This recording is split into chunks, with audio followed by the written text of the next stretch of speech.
Muy bien, ya sabemos trabajar con el campo eléctrico. Vimos que el campo eléctrico surgía de esa definición de la fuerza entre dos cargas y luego abstraímos una de las dos cargas, de tal manera que podemos decir que el campo es una cosa genérica que crea una carga y cuando añadimos otra, pues aparece una fuerza espontáneamente. Ahora vamos a hacer algo parecido con el concepto de energía y el concepto de potencial. Vamos a empezar por el de energía, que es algo que hemos visto en mecánica. Si nosotros conocemos una fuerza y calculamos la fuerza por un cierto diferencial de desplazamiento a lo largo de una trayectoria, eso es lo que llamamos el trabajo. Cuando esa fuerza es conservativa, y en el caso de la fuerza electrostática lo es, si ponemos un signo menos delante de esa integral, esto es la definición de energía potencial, ¿vale? Si no lo recordáis, repasad los apuntes de mecánica del primer semestre. Bien, podemos hacer esto a lo largo de una trayectoria muy grande o a lo largo de una trayectoria tan chiquitita que es prácticamente solo tenemos ese diferencial de L. En ese caso hablamos de un diferencial de energía potencial. Bien, como digo, en el caso electrostático, la fuerza no es más que Q por el campo eléctrico. Como Q es constante, pues lo puedo sacar de la integral. Y lo que tenemos es un concepto nuevo, que es el que vamos a llamar diferencia de potencial. Fijaos que ya no uso la palabra energía potencial, sino simplemente potencial. Y eso va a ser la energía potencial por unidad de carga, igual que el campo eléctrico era la fuerza por unidad de carga. Igual que antes, si yo cojo una trayectoria muy pequeñita, que solo mide diferencial de L, pues a esa diferencia de potencial le voy a llamar diferencial de V. Bueno, cosas importantes que tienen que ver con las unidades. La diferencia potencial lo vamos a medir en voltios, ¿vale? Un voltio es un julio partido por culombio, porque la diferencia potencial lo definimos como energía potencial por unidad de carga. A veces a esa diferencia potencial le vamos a llamar voltaje. Por esa razón, el voltio es la unidad también de ese voltaje. Como podéis ver, nuestra definición de fuerza o de campo sería Newton partido por culombio, pero es una definición poco satisfactoria. De Newton tenemos siempre poca intuición. Como mucho entendemos lo que es el peso, que son kilogramos, multiplicamos por 9,8 y eso nos da Newton, pero no tenemos una idea muy clara. De Coulomb es mucho menos, ¿vale? Es una unidad bastante poco intuitiva. En cambio, voltios es una cosa bastante común. Cuando cogemos una pila del mando a distancia, pues es 1,5 voltios. Y por supuesto de metro también. Así que yo prefiero utilizar como unidades de campo eléctrico el voltio partido por metro. Hay una unidad que no se usa mucho en la física que vamos a manejar nosotros, electrostática macroscópica, pero que se usa mucho en la física de partículas, que es el electronvoltio. El electronvoltio no es más que la energía necesaria o la energía potencial que aparece cuando aceleramos una carga de un electrón, en este caso como si fuese positiva, a una diferencia potencial de un voltio, ¿vale? No nos tenemos que preocupar mucho, simplemente si yo cojo julios y los o electronvoltios y los multiplico por la carga del electrón, que es 1,6 por 10 a la menos 19, eso es un electronvoltio. Como veis, es una cantidad de energía ridícula, es 10 a la menos 19 julios, pero como digo, tiene bastante sentido cuando uno trabaja con partículas elementales, con átomos, con núcleos electrónicos, etcétera. Muy bien, volvemos otra vez a lo que nos interesa, que es el concepto de diferencia de potencial o de voltaje y su relación con el campo eléctrico. De hecho, tiene una relación bastante estrecha con las líneas de campo que hemos visto en la ley de Gauss. Aquí tenéis un ejemplo. Tenemos un campo uniforme, este es el que crearía un problema de simetría plana. Si yo pongo aquí una cierta carga, pues entonces aparecerá una fuerza hacia allá. Otra manera de verlo es suponer que como hay un campo hacia allá, habrá una diferencia de potencial. Fijaos que aquí tengo un signo menos y eso significa que yo voy de más potencial a menos potencial. Así que aquí estaríamos en voltajes altos, no necesariamente positivos y negativos, pero bueno, voltajes altos y voltajes bajos. Así que las cargas positivas se mueven de más potencial a menos potencial. Otra manera de verlo es, por cada cachito diferencial de L estoy perdiendo una cantidad de voltaje. ¿Vale? Pues si el campo es uniforme, pues yo tendré este decaimiento que veis aquí, que es prácticamente lineal. Cuando tenemos campos que no son exactamente tan sencillos, pues lo que tenemos que hacer es una integral. O sea, no nos vale decir voy sumando estos cachitos de longitud, sino que tenemos que hacer una integral. Imaginaos ahora que estamos en el caso de la lámina, una lámina delgadita, el campo se puede demostrar que es sigma partido por 2 epsilon sub 0, positivo en un lado y negativo en el otro. O sea, la flecha del campo va así en un lado y la flecha del campo va así en el otro lado. Bueno, pues la diferencia potencial sería la integral desde el campo empezando en 0 hasta una cierta distancia x. Y como veis, bueno, pues empezaremos con un voltaje aquí de partida y luego le vamos quitando en función de nos alejamos a esta placa porque, como digo, el campo eléctrico apunta a menos potencial. ¿vale? Así que esto sería como un tobogán. Si yo pongo aquí una carga positiva, pues esta carga caería por el tobogán hacia allá. Si yo pongo una carga positiva, aparece una fuerza eléctrica que empuja la carga hacia la derecha.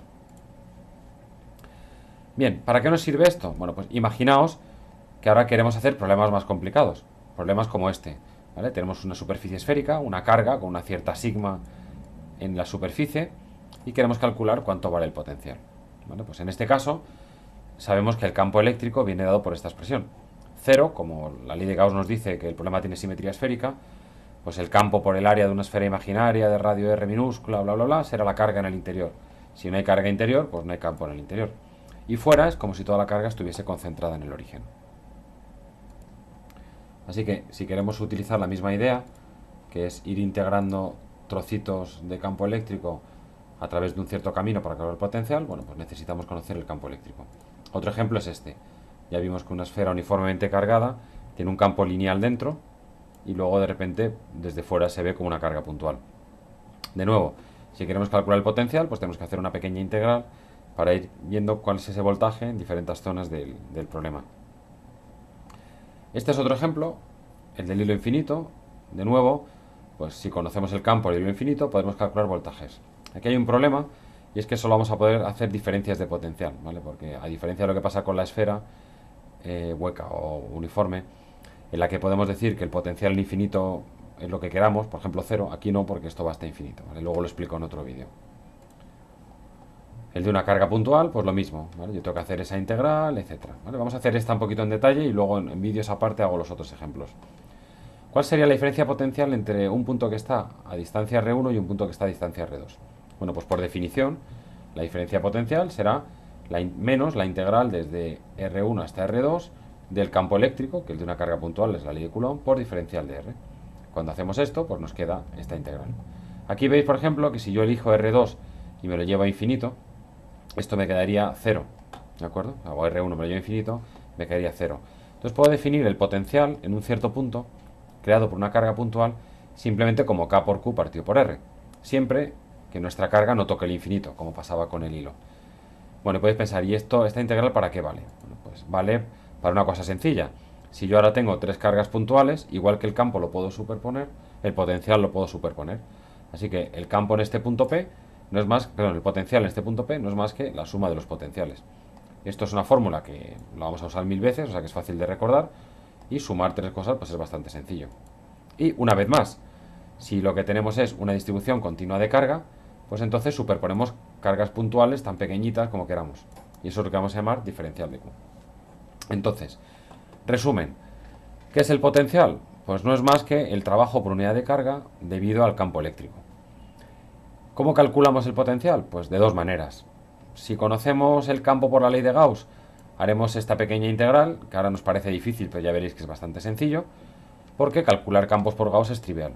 ¿Que no? Bueno, pues primero lloramos y luego volvemos a hacer todo lo que hemos hecho hasta ahora con el campo eléctrico, pero con el potencial. Es decir, si recordáis, el método ese de tres pasos, que decíamos, paso 1, calcular R del punto menos R diferencial de Q. Pues aquí lo mismo, solo que solo nos interesa el módulo, porque el voltaje es un escalar. Paso 2, ¿quién es diferencial de Q? Paso 3, ¿cuáles son los límites de integración? ¿Vale? O sea que no es el fin del mundo. De hecho, es bastante más sencillo que el campo, porque no tenemos tres componentes, tenemos solo una. Ejemplo, imaginaos que queremos calcular el potencial creado por el aro cargado con una cierta lambda en un cierto punto. Bueno, pues en este caso es muy sencillo, porque fijaos, la distancia por Pitágoras es z cuadrado más a cuadrado. Como eso no depende del ángulo, pues nos va a quedar K por Q partido por esta cantidad. O sea que veis que es bastante sencillo. Otros casos pues son un poquito más complicados y tendríamos que hacer lo mismo. Troceamos esto en cachitos diferencial de Q, calculamos el campo de cada uno de los trozos y sumamos todos los campos. Veis que bueno, es como más de lo mismo. En realidad ya digo, es mucho más fácil porque no tenemos esa necesidad de conservar las tres componentes del vector. Una ventaja adicional es que podemos hacerlo en sentido contrario. O sea, igual que hemos dicho que el potencial es la integral del campo, podemos decir que el campo es la derivada del potencial, ¿vale? En realidad solo es la derivada en la dirección tangente. Pero en problemas sencillos, como por ejemplo si tenemos simetría plana o simetría esférica o cilíndrica, pues esa dirección tangente es o perpendicular al plano, o radial en sentido esférico, o radial en sentido cilíndrico.